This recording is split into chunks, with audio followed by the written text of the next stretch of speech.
एक बार की बात है। एक गांव में एक बूढ़ा आदमी रहता था। वो बूढ़ा आदमी अपने बेटे से बहुत परेशान था, क्योंकि उसका बेटा बहुत ही नालायक था, कामचोर था। वो कोई काम नहीं करता था और बस गांव में इधर से उधर घूमा करता था। तो एक दिन उस बूढ़े आदमी ने अपने बेटे को सबक सिखाने का सोचा। उसने अपने बेटे को अपने पास बुलाया और उससे कहा कि बेटा, घर के अंदर अलमारी में एक घड़ी रखी हुई है, तुम उसे निकाल कर लाओ। लड़का घर के अंदर गया और उस घड़ी को बाहर निकाल कर लाया। फिर उसके पिता ने उससे कहा कि अब तुम एक काम करो, इस घड़ी को अपने साथ बाजार में लेकर जाओ और जितने लोग भी तुम्हें मिलेंगे सबसे तुम इस घड़ी की कीमत पूछ कर आना। अब वो लड़का उस घड़ी को लेकर बाजार में चला गया। उसने बाजार में सभी लोगों से उस घड़ी की कीमत पूछी।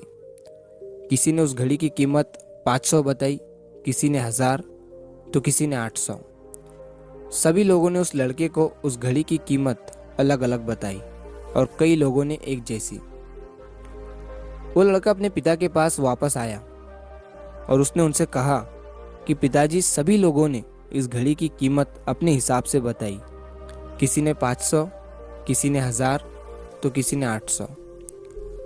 अब उस बूढ़े आदमी ने अपने बेटे से कहा कि बेटा ठीक है, घड़ी को तुम अलमारी में रख दो और जाओ। अब अगले दिन फिर से उस बूढ़े आदमी ने अपने बेटे को अपने पास बुलाया और उसे फिर से अलमारी से घड़ी लाने को कहा। लड़का फिर जाता है और अलमारी से घड़ी निकाल कर लाता है।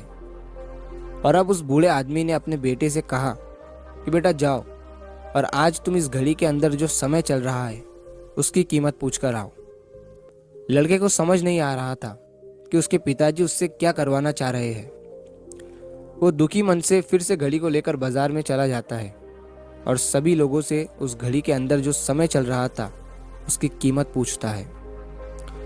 लोगों को लगता है कि इस लड़के की मानसिक स्थिति ठीक नहीं है। कल ये घड़ी की कीमत पूछने आया था और आज समय की। बहुत से लोगों ने उसे भगा दिया और कुछ लोग उस पर हंसने लगे। अब लड़का परेशान हो जाता है और सोचता है कि ये मेरे साथ क्या हो रहा है। तभी वो आखिरी बार एक बूढ़े आदमी की दुकान पर जाता है। वो बूढ़ा आदमी बहुत व्यस्त था। वो लड़के का सवाल सुनते ही समझ गया कि लड़का उससे क्या पूछना चाह रहा है। उस बूढ़े आदमी ने अपना कुछ समय निकालकर लड़के से कहा, बेटा, ये जो समय है ना, जिसकी तुम कीमत पूछ रहे हो, इसकी कोई कीमत नहीं लगा सकता है। तुम करोड़ों रुपए देकर भी अपनी जिंदगी का एक सेकंड वापस नहीं ला सकते हो। इसीलिए इस टाइम का सही उपयोग करो। टाइम की एक अच्छी बात है और एक बुरी बात है। बुरी बात यह है कि टाइम गुजर जाता है और अच्छी बात यह है कि तुम उसे किन चीज़ों में गुजारते हो, ये तुम्हारे हाथ में होता है। सभी के पास दिन में 24 घंटे होते हैं, अमीर के पास भी और गरीब के पास भी। बस ये तुम्हारे हाथ में है कि तुम उस टाइम से क्या नया कर सकते हो। तो अपने एक एक पल का हिसाब रखो कि तुम उन्हें किन चीज़ों में उड़ा रहे हो।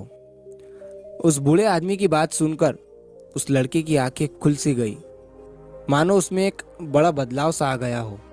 और फिर वो अपने पिताजी के पास उस घड़ी को लेकर गया और उन्हें सारी बात बताई। और उस दिन के बाद से उस लड़के की जिंदगी बदल गई। दोस्तों, कहते हैं कि टाइम सबके लिए फ्री है, लेकिन वो प्राइसलेस है, वो कीमती है। तुम उसे खरीद नहीं सकते, लेकिन तुम उसे इस्तेमाल कर सकते हो। तुम उसे रख नहीं सकते हो, लेकिन तुम उसे स्पेंड कर सकते हो। और अगर एक बार तुम इसे गवा देते हो तो तुम इसे कभी भी वापस नहीं पा सकते हो। तो अपने टाइम का सही उपयोग करो।